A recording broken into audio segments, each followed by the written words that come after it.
এই জিনিসগুলো দেওয়া অনেক প্রয়োজন আদা চাষের জন্য। অনলাইনে দেখা আর বাস্তবে আইসা কুবায় মাটি দিয়ে কাজ করা আকাশ পাতাল ব্যবধান। চাষের জন্য এরকম আদা প্রয়োজন। আমার থেকে বেশি কাজ আমার বাগিনাই করতেছে গাইজ। আজকে আমি সর্বপ্রথম ভিডিওটা ছাড়তেছি গাইজ।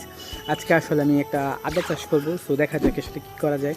আমার নিয়ত হয়েছে আর কি বস্তার মাঝে আদা চাষ করবো, সো দেখি কীভাবে মাটি টাটিগুলো আসলে সাজাতে পারি। সো পুরো ভিডিওটা দেখেন, আর কোনো ভুল টুল হলে আপনারা আসলে আমাকে জানায়েন, কারণ এটা আমার নতুন ফার্স্ট আমি শুরু করতেছি। আসলে জিনিসটা কীরকমভাবে শুরু করতে পারি বুঝতেছি না। সো প্লিজ আপনার যদি কোনো ভুল টুল হয় আপনারা আমাকে কমেন্টে জানায়েন। আদা চাষের জন্য সর্বপ্রথম আমাদের বস্তা প্রয়োজন। সো এইখান থেকে অনেকগুলা মাটি কাইটা নিয়ে ওই সামনে জমাইতে হইব। মাটি আর হচ্ছে সালি, এই দুইটা মিক্স করে আসলে আমরা আর কি আদা চাষ করার চেষ্টা করব। কিছু সার দিব, তো দেখা যাক কতগুলো নিতে পারি।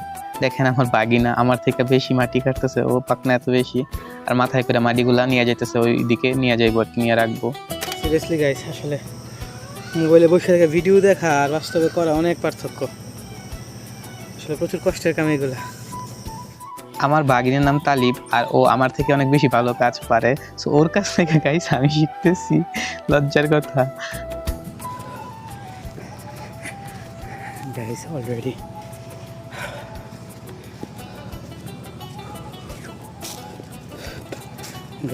অলরেডি আমাদের মাটি কাটা শেষ। সো এখন আমরা অন্য কিছু মিশাইয়া তারপর আদা চাষ করব। অবস্থা দেখেন। এখন আমরা মাটি আর ছালিগুলো মিক্স করতেছি। আমাদের এখানে ছালি বলে, আর আপনাদের এখানে হয়তো অনেক জায়গায় ছাই অনেক কিছু বলে আর কি। দেখেন এইগুলা বস্তার ভিতরে ভরা ছিল, সো এই জন্য এগুলা রাইখা মিক্স করতেছি আর কি মাটির সাথে।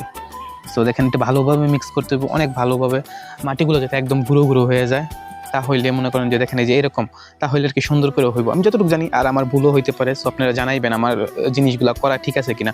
আর এখন অল্প কিছু সার দিয়ে নিলাম গাইস মাটির মাঝে, তারপর এটা মিশায়া ওই জায়গায় একটা জায়গা আছে ওইখানে রাখবো। দেখেন এই জায়গায় আমরা রাখবো, আমরা চিন্তা করছি আজকে। আর এই জায়গাগুলো এতটুকু পরিষ্কার করতে হইব, সো পরিষ্কার করে এই জায়গায় আমরা বস্তা রাখবো সবগুলো, যেগুলো আমরা মিক্স করছি আর কি ওই পাশে এইগুলা। সো দেখেন এইগুলো আলহামদুলিল্লাহ এখন রাখা শেষ। এই জায়গায় সুন্দর করে আমরা রাখছি আর কি, তারতিব করে মানে সাজায় রাখছি আর কি, এটা যেটা বলে। সো এইখানে প্রায় 14টার মতন বস্তা আছে। সো দেখা যাক আল্লাহ দেখ কতটুক হয় আমাদের আদা চাষ। আমরা পুরো আদাটা লাগাবো না, দেখেন তালিফে আদাটা ভাঙা ফেলাইছে। আর আমরা আর কি নিয়ত যা দেখেন, ওই যে এই জায়গাটা আছে না, এতটুক পর্যন্ত শুধু লাগাইবো আর কি, পুরাটা না, ঠিক আছে। আর ওই উপরের টুকু লাগাবেন, নিচের টুকু কিন্তু না, ঠিক আছে। তো আমরা দেখা যাক, এখানে প্রায় 30টার মতন আদা আছে। সো দেখা যাক, আমরা দুইটা করে লাগাবো ইনশাআল্লাহ, চেষ্টা করবো। আর এই দেখেন এভাবে লাগাইবেন। আসলে আদার যেই কুকিটা আছে, এটা কি